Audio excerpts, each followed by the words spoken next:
Hello everyone, welcome back to my YouTube channel which is knowledge heart. और आज की video में हम पढ़ने जा रहे हैं क्लास 7 साइंस के चैप्टर 1 जो कि है न्यूट्रिशन इन प्लांट के पार्ट 2 को।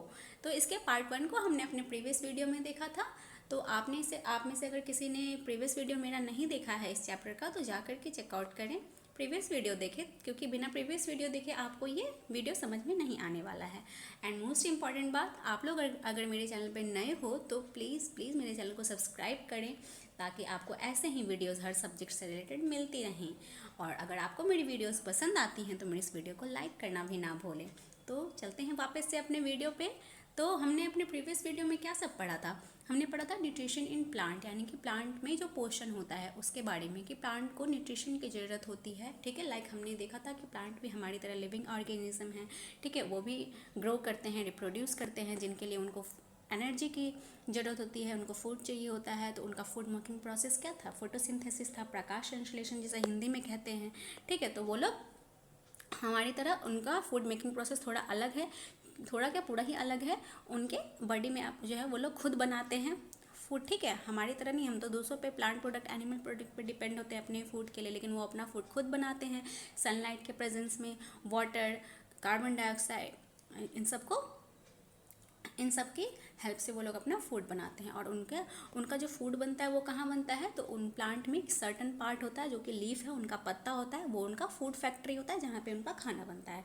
हमने स्टोमेटा के बारे में पढ़ा था कि लीफ पे जो टेनी पोर्स होते हैं वो स्टोमेटा होते हैं, जहाँ से वो लोग की इन्वायरमेंट से कार्बन डाइऑक्साइड को या फिर सनलाइट को, इन सबको, ठीक है, ये सनलाइट को क्लोरोफिल ट्रैप करता है और वो टेनीपोर से वो लोग जो है इन्वायरमेंट में जो कार्बन डाइऑक्साइड है उनको लेते हैं। ठीक है, तो इन सब के बारे में हमने प्रीवियस वीडियो में देखा था। ठीक है, और हमने ये भी देखा था कि प्लांट्स में different type of mode of nutrition के बारे में देखा था कि ऑटोट्रॉपिक न्यूट्रिशन क्या होता है, हेटेरोट्रॉपिक क्या होता है, पैरासाइटिक न्यूट्रिशन क्या होता है। ठीक है, इन सबको एक्सप्लेन में पढ़ा था। तो आज की वीडियो में हम फिर इससे आगे पढ़ेंगे। तो चलते हैं, विदाउट डिले हम बढ़ाते हैं अपनी इस वीडियो को आगे। ठीक है, यहाँ पे पहेली wants to know whether mosquitoes, bed bugs, lice and leeches that suck our blood are also parasites। पहेली सोच रही है कि जो मच्छर होते हैं, बेड बग्स होते हैं यानी कि खटमल होते हैं, क्या वो भी पैरासाइट्स हैं जो हमारे खून को पीते हैं? तो जी हाँ, वो पैरासाइट है, क्योंकि वो अपने फूड के लिए किसी दूसरे पे डिपेंड हो रहे हैं। ठीक है, तो खुद से नहीं प्रिपेयर कर रहे हैं, तो किसी दूसरे का खाना, मतलब किसी दूसरे से बॉडी से वो ब्लड सेलेक्ट कर रहे हैं, तो वो लोग पैरासाइट हो गए। ठीक है, अभी कहा जा रहा है हैव यू सीन और heard of plants that can eat animals. अच्छा, अब यहाँ पे कहा जा रहा है कि क्या आपने कभी ऐसे प्लांट के बारे में सुना है जो कि एनिमल्स को खाते हैं? अब तो हम लोग तो नॉन वेजिटेरियन थे, ह्यूमंस नॉन वेजिटेरियन होते ही हैं।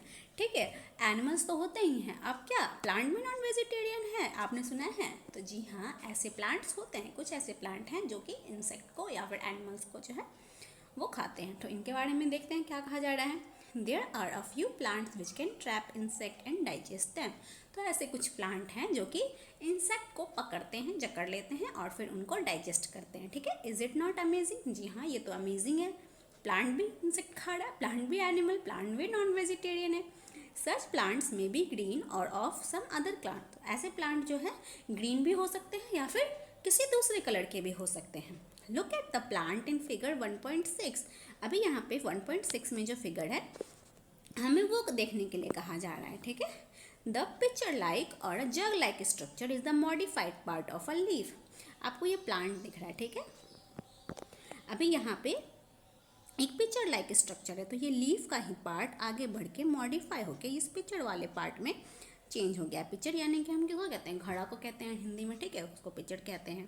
तो ये पिक्चर लाइक शेप में, जग लाइक शेप में है, जग लाइक स्ट्रक्चर में ये बन गया है और इसके ऊपर जो एक ढक्कन लगी हुई है। ठीक है, the apex of the leaf forms a lid which can open and close the mouth of the picture.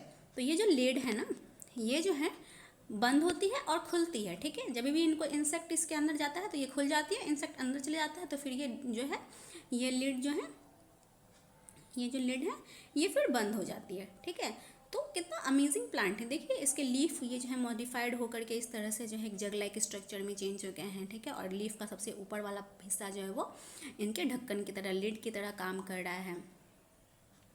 Inside the pitcher there are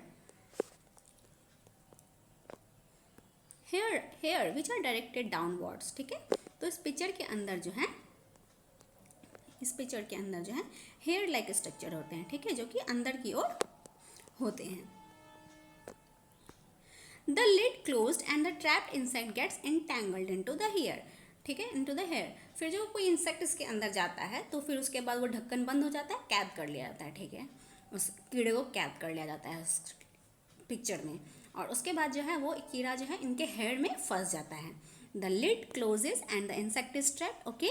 the insect is digested by the digestive juice secreted in the pitcher and its nutrients are absorb. उसके बाद क्या होता है कि उस picture के द्वारा जो है डाइजेस्टिव जूस सिक्रेट होता है, जिससे कि वो इंसेक्ट डाइजेस्ट कर लिया जाता है उस प्लांट के द्वारा, और उसके जितने भी न्यूट्रिएंट्स होते हैं वो प्लांट्स में एब्जॉर्ब हो जाते हैं, ठीक है। तो ऐसे प्लांट को क्या कहते हैं? Such insect eating plants are called insectivorous plant. तो ऐसे इंसेक्ट खाने वाले हम प्लांट को क्या कहते हैं? इंसेक्टिवोरस, ठीक है, क्योंकि ये इंसेक्ट खाते हैं। तो आपसे अगर इंसेक्टिवोरस प्लांट का एग्जाम्पल पूछा जाएगा तो आप कौन से प्लांट का एग्जाम्पल दोगे? इस पिक्चर प्लांट का, ठीक है। आप लोग चाहो तो इसका स्ट्रक्चर बना सकते हो, उसका फोटो बना सकते हो, ठीक है। यहाँ पे एक पिक्चर को अच्छे से बड़ा करके दिखाया गया, इस तरह से लिड होता है, इस तरह से, इस तरह का, ठीक है। आप लोग अपने आसपास ढूंढना अगर आपको मिलते हैं पिक्चर प्लांट तो। कहा जा रहा है is it possible that such plants do not get all the required nutrients from the soil in which they grew. तो कि फिर जो ये प्लांट खाते हैं इंसेक्ट को, तो क्या ऐसा हो सकता है कि इन प्लांट को जो है जिस सॉइल में ये ग्रो कर रहे हैं उनमें उनको सफिशिएंट अमाउंट में न्यूट्रिएंट्स नहीं मिलता होगा, इसीलिए ये इंसेक्ट खाते होंगे? तो हाँ, बिल्कुल पॉसिबल है, क्योंकि हो सकता होगा कि ये जिस सॉइल में रहते हैं, जिस सॉइल में बड़े हुए हैं, उस सॉइल में सफिशिएंट अमाउंट ऑफ न्यूट्रिशन नहीं होता होगा। तो ठीक है, तो जो न्यूट्रिएंट्स इनको नहीं मिल पाते हैं तो फिर ये इंसेक्ट के थ्रू प्राप्त करते हैं, ठीक है। अब है सेप्रोट्रॉफ। सेप्रोट्रॉफ कैसे करते हैं, ठीक है, हमने पैरासाइट तक पढ़ लिया था। अभी सेप्रोट्रॉफ क्या होता है इसको देखेंगे। कहा जा रहा है you might have seen packets of mushroom sold in the vegetable market. तो आपने जो है कभी मशरूम खाया है? आपके घर में मम्मी ने मशरूम बनाया है? मशरूम की सब्जी खाई होगी, डेफिनेटली खाई होगी आप लोगों ने, ठीक है। You may also seen fluffy umbrella-like patches growing in the moist soils or on rotting woods during the rainy season. Figure 1.7, ठीक है। आपको फिगर 1.7 में देखो इस टाइप का स्ट्रक्चर, ठीक है, ये अम्ब्रेला टाइप है ना स्ट्रक्चर, इस तरह से। तो आपने मशरूम को कभी देखा है? बारिश के मौसम में जहाँ पे काई लगी होती है, ठीक है, वहाँ पे ये मशरूम, ये अम्ब्रेला लाइक स्ट्रक्चर होता है, वाइट वाइट नीचे में इसका स्टेम होता है ये। और या फिर कोई जो है सड़ा हुआ लकड़ी होता है, बारिश के टाइम में देखा है कि उस पर मतलब वाइट वाइट स्ट्रक्चर इस तरह से छत्ता लगा हुआ, देखा ही होगा, डेफिनेटली देखा होगा आपने, ये अक्सर दिखते हैं। तो ये मशरूम होते हैं, ठीक है, मतलब इसी फैमिली से ऐसे ही होते हैं, ठीक है। यहाँ पे packets of mushroom, a mushroom growing on the decade material. तो ये हमेशा जो है ये मशरूम क्या होता है ना, ये हमेशा गंदे जगहों पे उगते हैं, ठीक है। जहाँ पे भी गंदगी होगी वहीं पे उगेंगे, चाहे बारिश के दिनों में सबसे गंदा जगह जहाँ पे काई वाई लगी हुई है वहाँ पे मशरूम देखोगे आप, सड़े गले चीज़ों पे मशरूम देखोगे, सड़े गले पेड़ जो होते हैं, मतलब वुड जो होती है, लकड़ी होती है, उस पर आप देखोगे कि वाइट वाइट मशरूम उग जाते हैं, छत्ता जैसा, ठीक है। इसको गोबर छत्ता कहते हैं लोकल लैंग्वेज में। Let us find out what type of nutrients they need to survive and from where they got them. अब यहाँ पे कहा जा रहा है कि कैसे इन लोगों को जो है फिर न्यूट्रिएंट कैसे मिलता है इन लोगों को, क्योंकि नॉर्मल प्लांट से तो ये लोग बिल्कुल अलग दिख रहे हैं। Bujo wants to know how these organisms acquire nutrients. They do not have mouth like animals do. They are not green plants as they lack chlorophyll and cannot make food by photosynthesis. तो अभी बूझो सोच रहा है कि ना तो ये लोग ग्रीन हैं जो कि इनमें क्लोरोफिल प्रेजेंस होगा कि ये लोग फोटोसिंथेसिस करेंगे, और ना ही एनिमल्स की तरह इनमें माउथ है, तो फिर ये लोग अपना फूड कैसे बनाते हैं? तो इसके बारे में हम आगे देखेंगे, ठीक है, कि ये लोग अपने न्यूट्रिएंट के लिए किस पर डिपेंड होते हैं और कैसे अपना लाइफ सर्वाइव करते हैं। अभी कहा जा रहा है एक्टिविटी 1.2 करने के लिए, take a piece of bread and moisten it with water. आपको कहा जा रहा है कि आप एक मतलब कुछ ब्रेड के पीसेस ले लें और उसको जो है पानी में मॉइस्ट कर दें। Live it in a moist warm place for 2 to 3 days और until fluffy patches appear on them, और फिर जो है इसे किसी मॉइस्ट प्लेस पर, मॉइस्ट वार्म प्लेस पे ही 2-3 दिन के लिए रहने दें, तब तक रहने दें जब तक कि उसमें फ्लफी वाइट पैचेस जो है ना आ जाए, ठीक है। What is the colour of this patches, observe, मतलब वाइट नहीं, मतलब फ्लफी फ्लफी पैचेस आ जाएं, तो observe the patches under a microscope और अ मैग्नीफाइंग ग्लास, ठीक है। जब वो पैचेस आ जाएं उसके बाद आप लोग उसको माइक्रोस्कोप में, ठीक है, देखें। Write down your observation in the notebook, और फिर कहा जा रहा है कि आप अपने ऑब्जर्वेशन को नोटबुक में लिखें। You will see cotton like thread spread on the piece of bread, तो आप जो देखोगे उसमें माइक्रोस्कोप पे तो आपको दिखेगा कि कॉटन का थ्रेड जो है, थ्रेड लाइक स्ट्रक्चर कुछ आपको ब्रेड पे स्प्रेड हुआ दिखेगा, ठीक है, उसी टाइप का स्ट्रक्चर दिखेगा।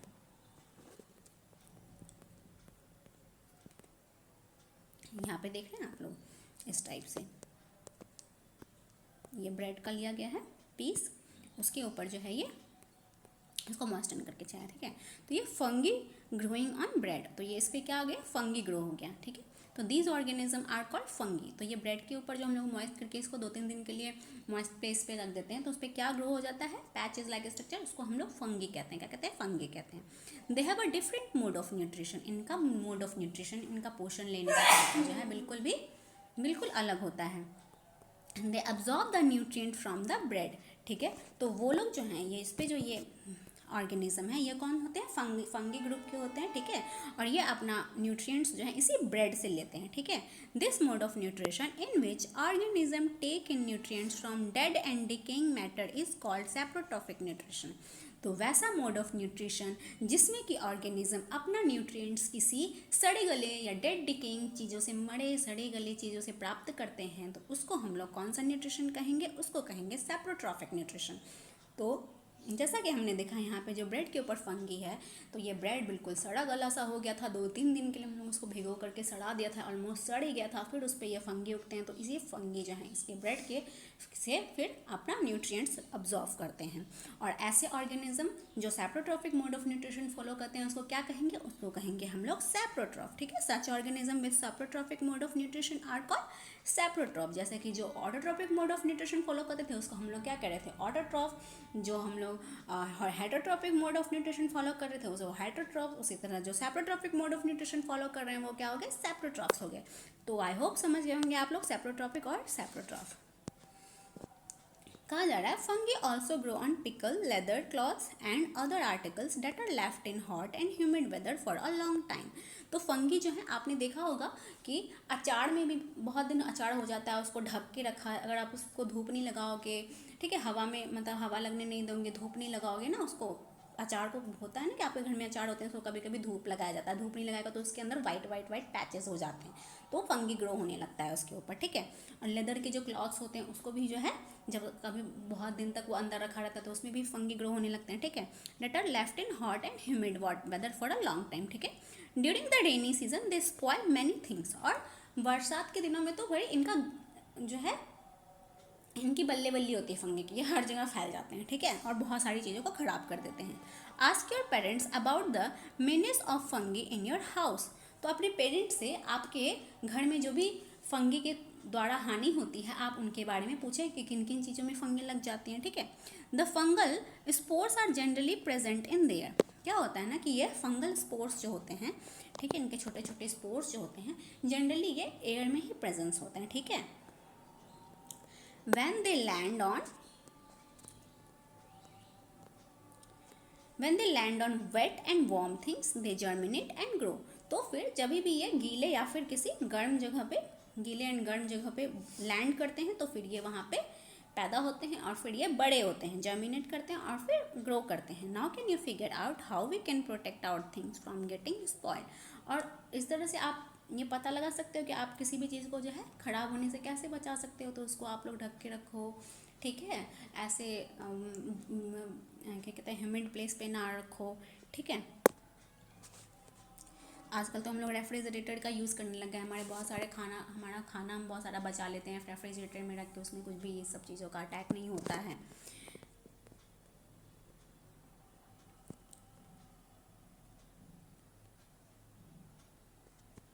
यहाँ पे पहेली है, Paheli is keen to know whether her beautiful shoes which she wore on a special occasion were spoiled by fungi during the rainy season. She wants to know how fungi appear suddenly during the rainy season. अब यहाँ पे पहेली सोच रही है कि कैसे उसका बहुत सुंदर जूता जो कि उसने किसी स्पेशल ओकेजन पे पहना था वो रेनी सीजन में फंगी के द्वारा खराब हो गया। अब वो जानना चाह रही है कि उस पर फंगी कैसे ग्रो हुआ। तो फंगी के मैंने बताया ना, फंगी के लिए रेनी सीजन तो है, बल्ले बल्ले वाला दिन होता है, सब जगह फैल जाती है क्योंकि वहाँ पे उनको ह्यूमिड इन्वायरमेंट मिलता है, ठीक है, वेट इन्वायरमेंट मिलता है और वहीं पे वो लोग जर्मिनेट करती हैं एंड ग्रो करती हैं। यहाँ पे कहा जा रहा है कि Boojho says once his grandfather told him that his wheat fields were spoiled by fungus. Boojho कह रहा है कि उसे याद है कि एक बार उसके ग्रैंडफादर ने कहा था, दादाजी ने कहा था कि उनके गेहूं के खेत जो हैं फंगी के द्वारा, फंगस लगने के कारण जो है पूरे बर्बाद हो गए। He wants to know if fungi cause disease also. तो यहाँ पे वो जानना चाह रहा है कि फंगी डिजीज भी करते हैं। तो यहाँ पहेली कहती है, Paheli told him that many fungi like yeast and mushroom are useful. बहुत सारी फंगी, जैसे कि हम मशरूम खाते हैं, ठीक है, मशरूम बहुत ही ज़्यादा न्यूट्रिएंट्स रिच होता है। मशरूम जो है हमें डॉक्टर भी रेकमेंड करते हैं मशरूम खाना चाहिए, एंड यीस्ट का भी हम लोग यूज़ करते हैं। तो यहाँ पे कह रहा है कि बहुत सारे फंगी यूज़फुल होते हैं, जैसे कि मशरूम हो गए, जैसे कि यीस्ट, ये यीस्ट और मशरूम ये सब क्या फंगी फैमिली से आते हैं, ठीक है, फंगी हैं, are useful but some fungi cause disease in plants animals including humans. लेकिन कुछ फंगी जो है डिजीज भी पैदा करते हैं प्लांट्स में, एनिमल्स में और ह्यूमन्स में। Some fungi are also used as medicine while कुछ फंगी ऐसे हैं जिसका कि हम मेडिसिन बनाने में भी यूज़ करते हैं, ठीक है। कहा जा रहा है कि some organism live together and share both shelter and nutrients. अब एक ऐसा भी होता है जिसमें कि दो ऑर्गेनिज्म जो हैं साथ में रहते हैं और अपना आवास जो होता है उनका, जहाँ रहते हैं वो, और उनका न्यूट्रिशन जो पोषण होता है उनको वो शेयर करते हैं आपस में, ठीक है। This relationship is called symbiosis. और ऐसे रिलेशनशिप को क्या कहते हैं? ऐसे रिलेशनशिप को कहते हैं सिम्बायोसिस। जैसे कि आप एग्जांपल ले लो कि आपने कोई रूम रेंट पे लिया, ठीक है, आपके किसी 2 फ्रेंड ने 3 फ्रेंड ने रूम रेंट पे लिया है, ठीक है।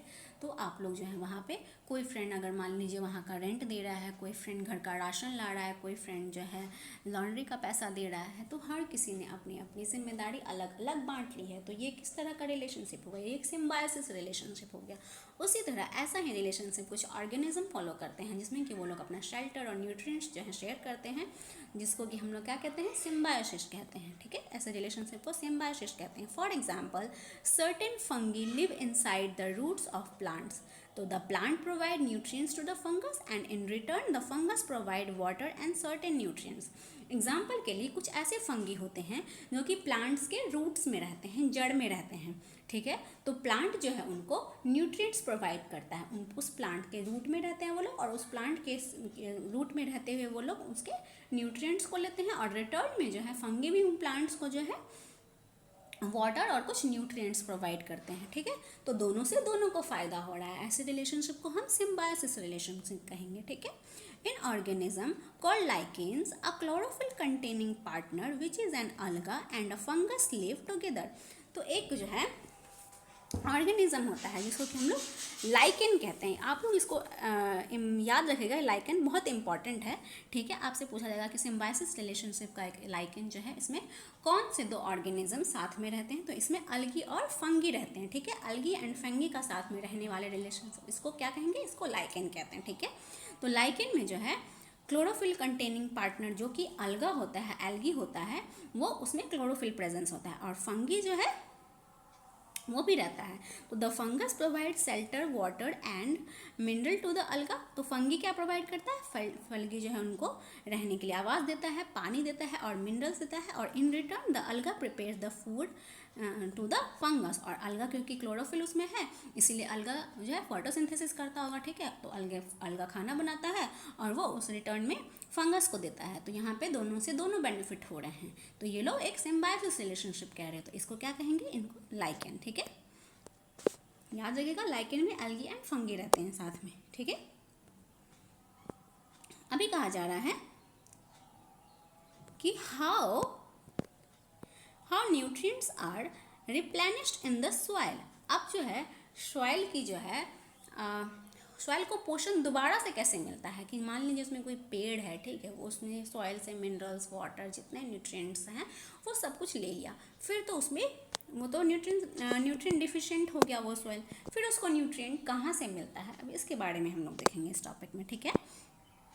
कहा जा रहा है कि have you seen farmers spreading manure और फर्टिलाइजर्स इन द फील्ड, क्या आपने किसान को खेतों में जो है खाद छिड़कते या फिर फर्टिलाइजर छिड़कते हुए देखा है, और gardeners using them in lawns और इन पॉट्स, और क्या फिर आपने गार्डनर्स जो माली होते हैं उनको उनके लॉन में जहाँ पे पेड़ पौधे लगे होते हैं उसमें, या फिर जो पॉट में लगे रहते हैं उसमें आपने देखा है कि वो लोग फर्टिलाइजर मैन्योर दे रहे हैं उसमें। Do you know why this is done, क्या आपको पता है कि ये क्यों किया जाता है, तो ये सॉइल को न्यूट्रिएंट्स देने के लिए किया जाता है।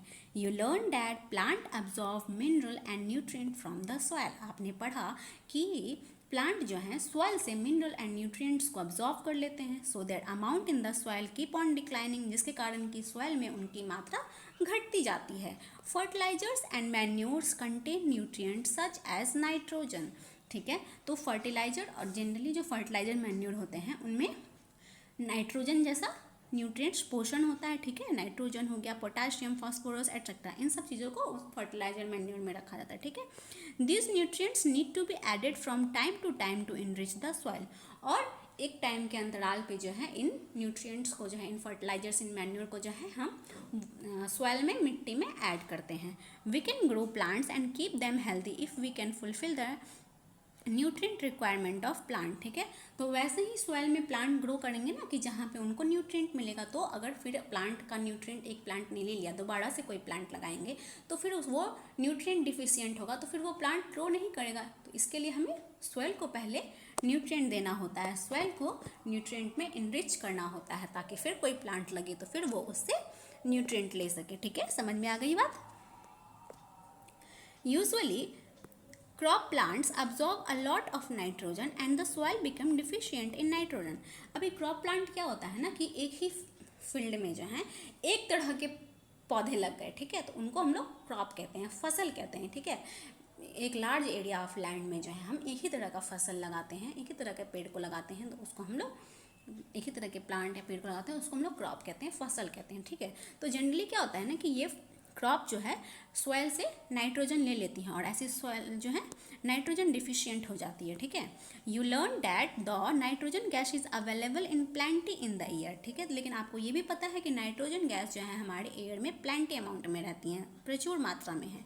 Plants can not use it in the manner they can use carbon dioxide, लेकिन वो इन्वायरमेंटल फॉर्म में ही नाइट्रोजन को प्लांट्स यूज़ नहीं कर सकते, जैसे कि वो लोग कार्बन डाइऑक्साइड का यूज़ करते हैं, ठीक है, लेकिन नाइट्रोजन को वो इन्वायरमेंटल फॉर्म में यूज़ नहीं करते हैं। मैंने बताया था कि वो उसको एक सर्टेन बैक्टीरिया होता है जो उसको उसके यूजेबल फॉर्म में चेंज करता है, फिर प्लांट उसका यूज़ करते हैं, ठीक है। They need nitrogen in a soluble form, ठीक है, तो उनको नाइट्रोजन एक सॉल्युबल फॉर्म में चाहिए। The bacterium called Rhizobium can take atmospheric nitrogen and convert it into a usable form, और एक बैक्टीरिया होता है जिसको भी हम राइजोबियम कहते हैं, ये अक्सर राइजोबियम जो है दलहन पौधों की जड़ों में पाया जाता है, ठीक है। तो ये बैक्टीरिया जो है एटमॉस्फेरिक नाइट्रोजन को लेता है और उसको कन्वर्ट करता है किसमें, एक यूजेबल फॉर्म में, जिसमें कि प्लांट उसका यूज़ कर सके। But rhizobium can not make its own food, लेकिन राइजोबियम जो है बैक्टीरिया वो अपना खाना खुद नहीं बनाता है, ठीक है। So it often lives in the root of the gram, peas, mung, beans and some other legumes and provides them with nitrogen, ठीक है। तो ये बैक्टीरिया कौन कौन से प्लांट के जड़ों में होता है, आपने देखा ना, ये ग्राम, पीज, मूंग, बीन्स, ये सारे कौन से हैं, दलहन पौधे हैं, इन दलहन पौधों की जड़ों में रहते हैं, ठीक है, और उसको नाइट्रोजन प्रोवाइड करता है। And in return the plant provide food and shelter to the bacteria, और रिटर्न में जो है प्लांट उनको क्या प्रोवाइड करते हैं, फूड देते हैं और शेल्टर देते हैं, रहने के लिए आवाज़ देते हैं। तो ये भी हो गया ना symbiosis relationship plant, leguminous plant और राइजोबियम बैक्टीरिया के बीच में, ठीक है। दस they have a symbiotic relationship, तो उनका रिलेशनशिप कैसा हो गया, उनका रिलेशनशिप हो गया सिम्बायोटिक, ठीक है। This association is of great significance for the farmers, ठीक है, और ये एसोसिएशन जो है rhizobium bacteria and leguminous plant का, ये फार्मर्स के लिए बहुत इंपॉर्टेंट होता है, क्योंकि ये उनको करने की कुछ ज़रूरत नहीं होती है, प्लांट को नाइट्रोजन भी मिल जाता है और ठीक है। They can reduce the use of nitrogen fertilizers where leguminous plants are grown. तो जहाँ पे भी लेग्यूमिनस दलहन पौधे उगते हैं वहाँ पे उनको फर्टिलाइजर का यूज़ कम करना पड़ता है, क्योंकि उनको ऑटोमेटिकली राइजोबियम बैक्टीरिया के थ्रू जो है नाइट्रोजन मिल जाता है, ठीक है। Most of the pulses dals are obtained from leguminous plant. और आपको पता ही है कि हमें बहुत जितनी तरह की दाल होती हैं वो लेग्यूमिनस प्लांट से मिलती हैं। In this chapter you learn that most of the plants are autotrophs. और आपने इस चैप्टर में क्या पढ़ा कि जितने भी प्लांट्स होते हैं, मोस्ट ऑफ द प्लांट्स होते हैं वो ऑटोट्रॉप्स होते हैं, यानी कि वो लोग जो हैं अपना खाना खुद बनाते हैं। Only a few plants are parasitic और सेप्रोट्रॉफिक। लेकिन इनमें से कुछ ही प्लांट ऐसे होते हैं जो पैरासाइटिक होते हैं या सेप्रोट्रॉफिक होते हैं। पैरासाइटिक में जैसे हमने कास्केटा का देखा था, ठीक है। सेप्रोट्रॉफिक में तो हमने देख लिया मशरूम के बारे में, ठीक है। They derive nutrition from other organism. और वो न्यूट्रिशन जो है किसी अदर ऑर्गेनिज्म से प्राप्त करते हैं, ठीक है। All animals are categorized as heterotroph since they depend on plant and other animal for food. और जितने भी एनिमल्स हैं वो हेटेरोट्रॉप्स कैटेगरी के अंदर फॉल करेंगे, क्योंकि वो लोग अपने न्यूट्रिशन के लिए प्लांट या फिर एनिमल दूसरे पर डिपेंड होते हैं, ठीक है। Can we say that the insectivorous plant are partial heterotrophs. तो हम लोग क्या कह सकते हैं कि इंसेक्टिवोरस प्लांट जो हैं एक पार्शियली जो है वो हेटेरोट्रॉप्स होंगे। हाँ, क्योंकि वो भी खुद तो कुछ उनको सॉइल से मिल जाता है न्यूट्रिएंट्स, लेकिन वो इंसेक्ट पे भी डिपेंड करते हैं, दूसरे एनिमल्स पे भी डिपेंड कर रहे हैं अपने फूड के लिए, तो वो भी हेटेरोट्रॉप्स कहला ही जाएंगे, ठीक है।